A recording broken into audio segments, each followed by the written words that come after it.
De nuevo con ustedes aquí, Alfonso Torres Ulloa, con una buena compañía de Jacinto Ascensión, para conversar con don Tito Olivo. Tito Olivo es economista de profesión, pero es un político de tomo a lomo. Entonces no es un economista, digamos, que cualquiera, simplemente académico, sino que es un político que conoce lo que pasa en la sociedad. Pero por supuesto, siendo economista, tiene la mira del economista. Y entonces, aunque hace el enfoque político, prefiere ceñirse lo más que pueda a las ciencias económicas, a la mirada económica de los problemas sociales y económicos de la sociedad, del país y del mundo. Por eso se reconoce que sí, que la economía dominicana crece. Yo no tengo la explicación del crecimiento de la economía dominicana porque hay cosas que no me cuadran, pero bueno, son las cosas de la vida. Yo lo que soy es agrónomo, yo no soy economista, pero veo lo que pasa en la vida desde la ciencia política, por supuesto. Ahora me encuentro con un titular. Primero hay un comunicado del Banco Central. La economía crece 6.8 en agosto del 2018. Y lo que hago es que me río de la cifra que siempre maquilla don Valdés Alviso. Pero al propio tiempo que sale ese comunicado, hay otro comunicado también del Banco Central. El Cibao aporta el 35% del empleo y solo el 7.5% de las recaudaciones totales. Es como si hubiera una contradicción, pero no es contradicción. Hay que ver cómo se desenvuelve todo esto. El periódico que trae la información trae la cifra con algunos miles de millones de pesos, tanto lo que se genera en función de pago de salario, lo que genera en la dinámica económica el Cibao y lo que paga de impuestos cada año. Pero entonces nos dice, este comportamiento de muchos empleos y una baja recaudación pudiera estar explicada por la alta informalidad que hay, por supuesto, en todo el desenvolvimiento económico de la región del Cibao, que tiene unas 14 provincias. Porque la mayoría de las empresas están bajo la modalidad de zona franca. Ahí viene el tema del crecimiento económico que yo siempre digo. Ese componente de zona franca, ¿a dónde va a parar ese dinero? ¿Entra a la economía dominicana ciertamente? ¿O se va? Porque ¿quiénes son los dueños de zona franca? Una buena parte. Son inversiones extranjeras. Hay una parte de empresarios cibaeños con Manuel Estrella y compañía a la cabeza, el grupo M. Pero ¿y el tema del turismo? El tema de la minería, ¿dónde van esos dineros? ¿Cómo entra el dinero del narcotráfico en la economía? El tema de los bonos soberanos, los préstamos que cogemos, ¿cómo entran a la economía? Ahí andan buscando más de 300 millones de dólares para completar el presupuesto del 2019.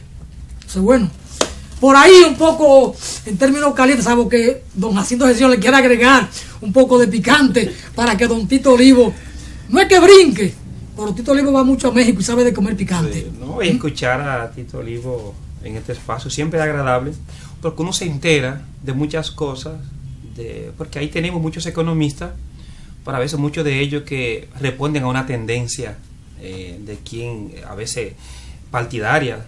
A veces tenemos economistas que siempre están haciéndole caso al Banco Central, porque por eso es que ese señor se ha merecido tener ese puesto ahí por tantos años, porque sabe bien maquillar lo que son los numeritos, las estadísticas, para que uno parece que se lo crea, que este país está creciendo, somos todo el mundo rico, con esa economía en crecimiento permanentemente.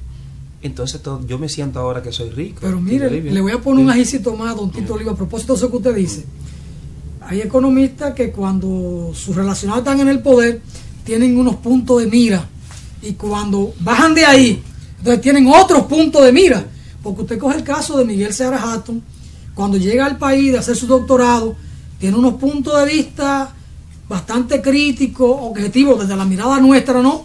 Entonces era el científico objetivo, pero luego se acercó ahí al grupo del PRD en el poder y tenía otra mirada. Luego ahora pasa a cuestionar, entonces tiene otros puntos de mira a la economía y los economistas. Tuvo muchos años trabajando con el PNUD, también, que tenía otra mirada. Ahora, pues usted también lo sabe. Pero Tito Olivo, yo lo reconozco, es clase aparte, entonces mejor escucharlo a él, mire, que sí puede apuntar realmente hacia dónde camina la economía dominicana. Va mucho a México porque él es amigo de López Obrador y de unos amigos del PT en México. Estará contento. Va mucho por allá y come con picante. No, estará contento. A ver cómo le pica a asumir el poder.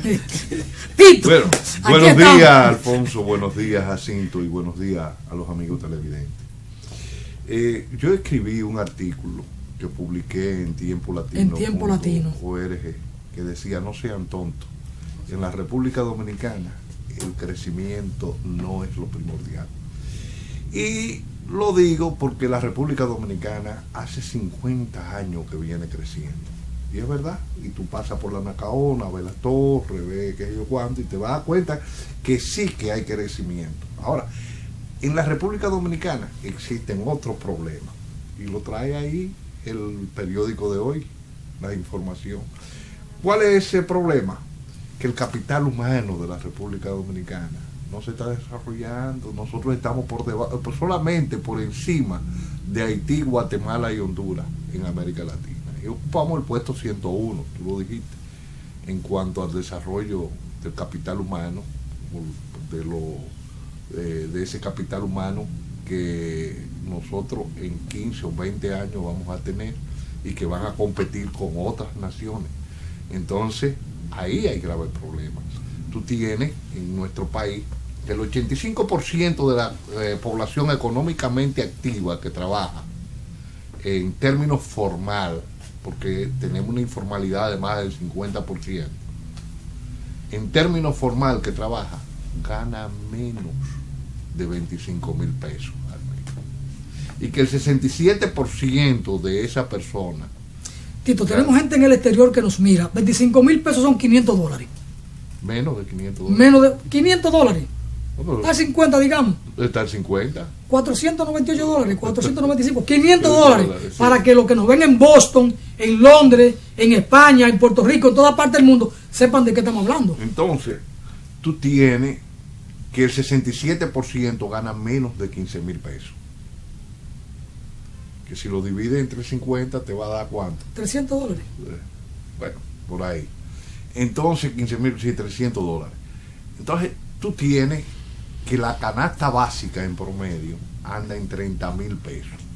Lo que significa que la gran cantidad de hombres y mujeres que trabajan no tienen cómo reponer su canasta básica. Que si en el mundo existen grandes desigualdades, en la República Dominicana es uno de los países con mayores niveles de desigualdad. Entonces, tú tienes que ver que la República Dominicana tiene que dar otros pasos, que no es solamente el crecimiento. Nosotros tenemos que mejorar la calidad de los salarios de las personas, tenemos que tratar de reducir la evasión tributaria que existe.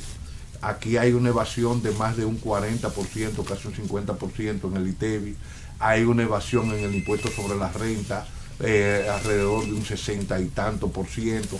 Hay grandes ilusiones que es diferente a la evasión, porque las ilusiones es cuando las empresas se valen de argucias legales para no pagar impuestos. Entonces, son esas cosas que la República Dominicana tiene que resolver para poder competir en el mundo con posibilidades de éxito. Por ejemplo, te puedo decir que nosotros ahora estamos invirtiendo el 4% de educación, pero ¿en qué se invierte ese 4% de educación? En obras de infraestructura sobrevaloradas. Porque tenemos, además de tener esa serie de problemas, tenemos el peor gasto público que existe, uno de los peores gastos públicos que existe en la región, donde América Latina tiene un gasto público pésimo, pero nosotros tenemos un gasto público de los 700,000 y pico millones de pesos que el Estado tiene en el presupuesto, y de los 400,000 que recibe y tanto por impuestos. Nosotros, la mayoría de esos ingresos se van en pagos de nóminas súper abundantes, supernumerarias, con ignominillas, con empleados que son nombrados en el servicio exterior solamente como para que cobren, solamente para cobrar, pero no para ejercer ninguna función. Muchos de ellos ni conocen el país a donde están asignados. Se lo nombran con $5,000, $10,000 como cónsul o como vicecónsul del país tal, y nunca ha ido a ese país. Tenemos en Miami alrededor de 30 vicecónsules. 24 en Miami. Bueno, en la Florida. En la Florida, me dicen alrededor de 30 24. que están ahí. ¿Y qué hacen? ¿Por qué la República Dominicana tiene más vicecónsul que un país grande, que Brasil o que cualquier otro país en Miami? ¿Por qué? Entonces, ahí tú ves la calidad del gasto. En vez de ese dinero dirigirse a formar, a mejorar el pensum y mejorar la calidad de la enseñanza o mejorar el gasto en salud, nosotros en salud solamente gastamos un 2% del PIB. Un 2%. Entonces, la calidad de los servicios de salud son pésimos. ¿Y a dónde se va ese gasto? En obras de infraestructura también, sobreinflada, para coger el dinero para algunos funcionarios corruptos que hay. La República Dominicana, entre gasto innecesario y corrupción, se van más de 150 mil millones de pesos al año. Al año, 150 mil millones de pesos que te pueden resolver el problema del tratamiento de las aguas negras y grises en la República, aquí en el Gran Santo Domingo, que con 2 mil millones de pesos tú resuelves eso, el problema de planta de tratamiento de agua, porque somos un país que somos turistas, un país que vive esencialmente del turismo. Uno de los principales ingresos que tiene la República Dominicana es por el turismo, pero sin embargo descargamos las aguas negras al mar para dañar los bancos coralinos. No tenemos planta de agua potable en Punta Cana, que es donde tenemos el principal polo turístico, ni planta de tratamiento de agua, se descargan allá. Entonces, estamos dañando o estamos ensuciando, como dicen vulgarmente por ahí, el sitio donde comemos.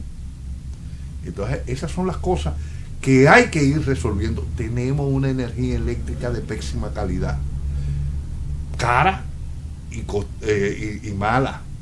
¿Por qué?